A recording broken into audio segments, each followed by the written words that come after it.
హిందూ అన్న మతం పుట్టక ముందు నుంచి కూడా, అంటే దాదాపు క్రీస్తు శకము 50 నుంచి కూడా యూదా క్రైస్తవ సముదాయం ఇక్కడ ఉంది అన్న విషయాన్ని నేను మీకు గుర్తు చేస్తున్నాను. మనకు దేశభక్తి లేదు అంటారు, మాకు దేశభక్తి ఉంది అని చెప్పుకుంటూ ఉంటారు.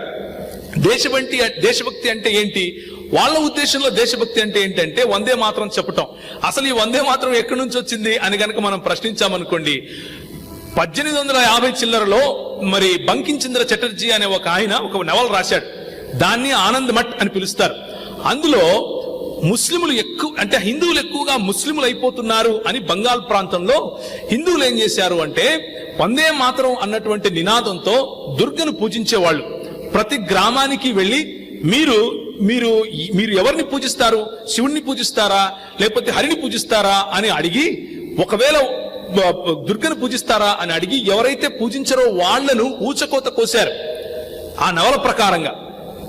ఆ సమయంలో వారు పూజ చేస్తూ వాళ్ళు చెప్పినటువంటి నినాదమే వందే మాత్రం అనే నినాదం.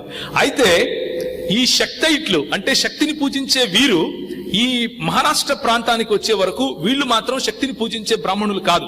కాబట్టి వీళ్ళేమన్నారు అంటే వందే మాత్రం అంటే దుర్గను పూజించినట్లు అవుతుంది, అది మన మతానికి సంబంధించింది కాదు, కాబట్టి భరతమాతగా చేసేద్దాం దీన్ని అని నిర్ణయించారు. ఇది వందే మాత్రం వెనకుండే హిస్టరీ.